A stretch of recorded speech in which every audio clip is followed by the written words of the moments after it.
کہ وہ کہتے ہیں یہ جی وہ یہ کون خاتون ہے, یہ جی وہ فاطمہ ہے, وہ عیسائیوں کے لیے کام کرتی ہے, وہ یہ جو اپنا نو مسلم ہے مسلی ہے ان کے لیے کام کرتی ہے. تو ان کو تو وہ انسان ہی نہیں سمجھتے, ان کی تو عزت ہی نہیں سمجھتے. اور یہ فاطمہ صاحب آپ کن کے بارے میں بات کر رہی ہیں؟ ان کو عزت ہی نہیں دی جائے گی تو پھر جو ہے وہ ان کو کیسے, وہ تو بھٹا انڈسٹری ایک ایسا بزنس ہے جس میں آپ 1 روپے کی اینٹ بنا کر آپ 20 روپے کی اینٹ بیچتے ہیں. میں ایک مثال کے طور پر بات کر رہی ہوں. تو اب اینٹ کا ریٹ اس وقت 24,000 ہے اور بھٹا مزدوروں کی منیمم ویج 1000 اینٹ بنانے کی جو ہے وہ 900 روپیہ ہو, وہ 1000 روپیہ ہو, اور یہ 1000 روپیہ اور 900 روپیہ بھی ان جگہوں پر ہے جہاں پر ہم نے یونینز بنائی ہوئی ہیں, جہاں پر ہم نے مزدوروں کو اویئرنیس دی ہوئی ہے. ورنہ تو اس سے بھی کم ہے. اگر آپ ساؤتھ پنجاب کی طرف چلے جائیں تو وہاں تو 600 بھی دے رہے ہیں, 700 بھی دے رہے ہیں, اور نہ دے کر بھی کام کروا رہے ہیں. اللہ اکبر.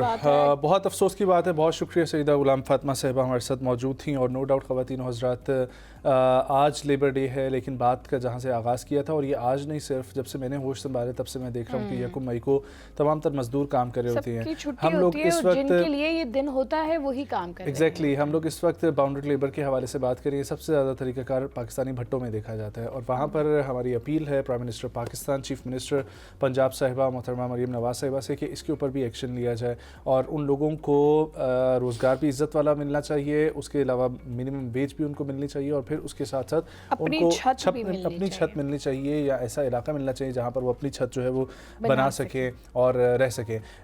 خواتین حضرات, لیکن آپ اور میں ہم یہ کوشش کر سکتے ہیں کہ ہمارے ماتحت اگر کوئی شخص ہے اور جس کی آج ضرورت نہیں ہے, اتنا امپورٹنٹ نہیں ہے وہ ہمارے لیے, جس طریقے سے آپ کے کام والے, گھر میں کام کرنے والے آنے والی جو خواتین ہوتی ہیں ہیلپرز, اور جو مرد حضرات آپ کے گھر میں مالی کے طور پر کام کرتے ہیں, ڈرائیور کے طور پر کام کرتے ہیں, اگر آج کے دن آپ ان کو چھٹی دے دیں گے, خدا کی قسم اٹھا کے تو آپ کی زندگی میں, آپ کے رتبے میں, آپ کی شان میں کوئی فرق نہیں پڑے گا.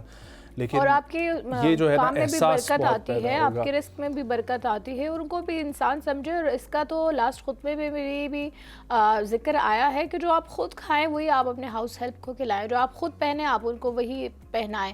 سو اس چیز کا خیال رکھنا چاہیے ہمیں ہر انسان کو کہ وہ بھی انسان ہے, وہ بھی ہماری طرح ایک ہی دل رکھتے ہیں, اور ان کے بھی اسی طرح بچے اور آگے گھر بار ہیں جس طرح ہمارے ہوتے ہیں. اور اگر ہم آپس میں ہی خوش اسلوبی کا سلوک رکھیں, میانہ روی کا سلوک رکھیں, تو میرے خیال سے ہمیں کسی سے شاید جا کے اس چیز کی وہ بھی نہیں کرنی پڑے گی کہ ہمارے ساتھ ظلم ہو رہا ہے, کیونکہ ہمیں آپس میں ہی ایگزیکٹلی. ہیڈ لائنز کا وقت ہو رہا ہے, خواتین حضرات ایک وقفہ شامل کرتے ہیں, ہمارے ساتھ رہیے.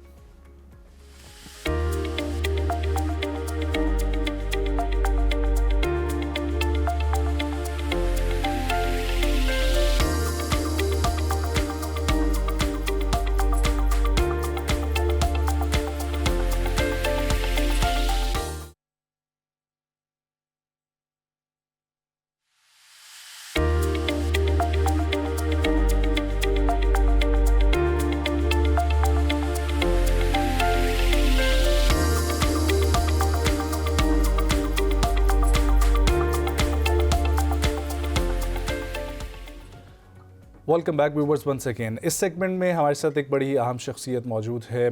خواتین و حضرات, پاکستان میں آئے ہوئے مہمانوں کو تمام تر ہم لوگ جو ہے وہ خوش آمدید کہتے ہیں. پاکستان بڑا ایک کہہ لیں کہ مہمان نواز ملک ہے.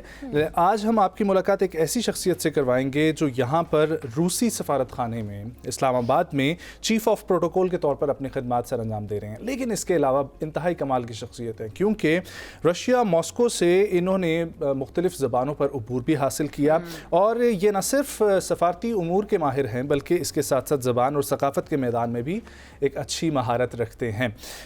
ہمارے ساتھ جو شخصیت موجود ہیں وہ پاکستان اور رشیا دونوں کی زبانوں پہ مہارت رکھنے کی وجہ سے جو ڈیلیگیشنز کے ایکسچینج ہوتا ہے اس میں بھی ایز انٹرپریٹر جو ہے وہ اپنی خدمات سر انجام دیتے ہیں, اور سفارتی ثقافتی روابط کو مضبوط بنانے میں ایک بڑا اہم کردار ہوتا ہے کمیونیکیشن اور زبان پر مہارت حاصل کرنا کسی دوسرے ملک کی یہ بڑی ایک اہم چیز ہوتی ہے. اردو, ہندی, انگریزی زبان, اور اس کے علاوہ ڈیفینیٹلی رشین تو ان کی اپنی قومی زبان ہے, اس پر عبور رکھتے ہیں.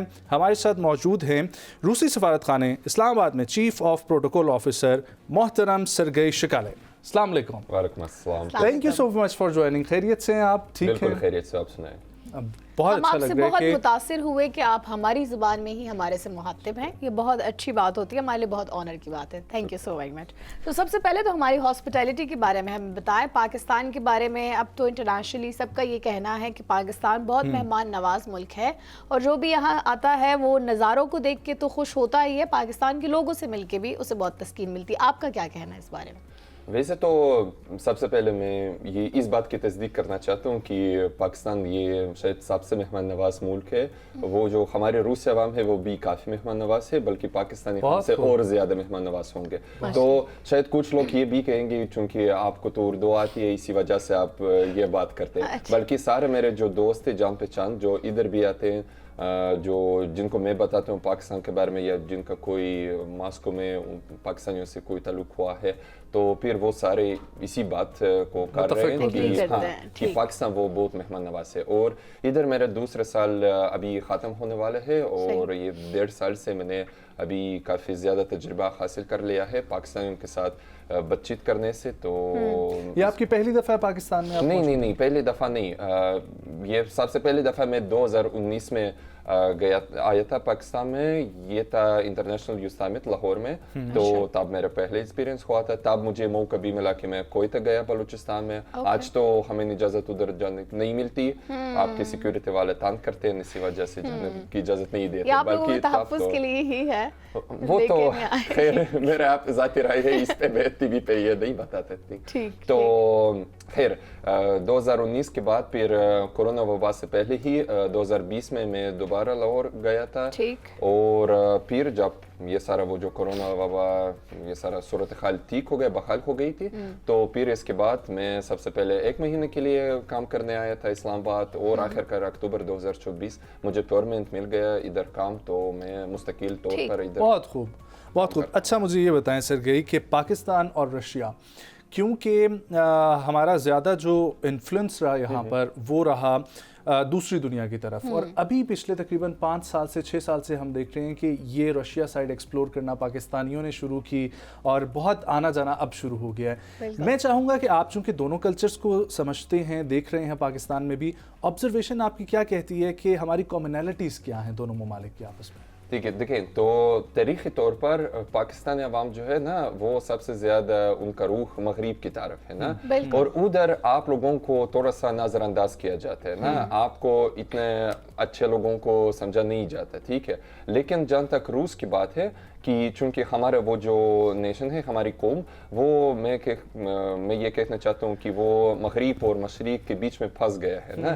اسی وجہ سے ہم دونوں ایشیائی عواموں اور یورپی کو اچھی طرح سمجھتے ہیں, اور جہاں تک ایشیائی دیسی لوگوں کی بات ہے ہم ان کو بھی ان کے ساتھ کافی اچھا سلوک کرتے ہیں, اور جو پاکستانی ہمارے پاس سیکھنے مطلب پڑھائی کے لیے آتے ہیں, یا پھر کوئی کام کرنے کے لیے آتے ہیں, تجارت کاروبار کرنے کے لیے آتے ہیں, تو ہم ان کے ساتھ بہت اچھا سلوک کرتے ہیں, اور کوئی بھی منفی رد عمل نہیں ملے گا ان سے جہاں تک روسی اور پاکستانی کی بات چیت کی بات ہے. اور جہاں تک ہمارے کچھ وہ جو فارق ہے, تو پھر کچھ نہ کچھ تو فرق ضرور ہوگا, بلکہ ہمارا وہ جو اوور آل پرسیپشن جو ہے نا, ہم ایک دوسرے کو صحیح طریقے سے سمجھتے ہیں. کیونکہ مثلا اگر آپ جرمنی یورپ کو دیکھیں گے, ادھر وہ لوگ زیادہ مطلبی ہوتے ہیں نا, ان کے بس کاروبار کام ٹائم پہ بہت زیادہ پابندی. ہمارے پاس ایسے بھی ہوتے ہیں کہ آپ کسی کے پاس آ جاتے ہیں ایز اے مہمان, ٹھیک ہے, تو پھر ان کے پاس بیٹھتے ہیں, دسترخوان بھی بنتا ہے نا, بچھایا جاتے ہیں, آپ ان کے ساتھ کھانا کھاتے ہیں, ویسے بات کرتے ہیں, تو اس کی کوئی ضرورت نہیں کہ آپ کو فوراً کوئی کام کرنا وغیرہ. یہ تو سب سے بڑی صحیح بات ہے. اور اکثر باہر سے ہمیں جو ہمارے دوست احباب جاتے ہیں وہ یہ ایگزامپل بتاتے ہیں کہ ایسے ہی جس طرح پاکستان میں ہوتا ہے نا کہ آپ شام کے وقت کسی کو بھی فون کر کے کہ میں تمہاری طرف آ رہا ہوں, چائے پہ پیتے ہیں, وہاں پر اس طریقے سے کانسیپٹ نہیں ہوتا. لیکن آپ بتا رہے ہیں رشیا میں یہ چیز ہے کہ ویلکمنگ ہے اور مہمان نواز ہیں, تو بہت اچھی بات ہے. پاکستان کی جو ہے ہاسپٹیلٹی کے حوالے سے آپ نے بات کی, پاکستان گھوما کتنا ہے ابھی تک آپ نے؟ کافی زیادہ. مطلب میں نے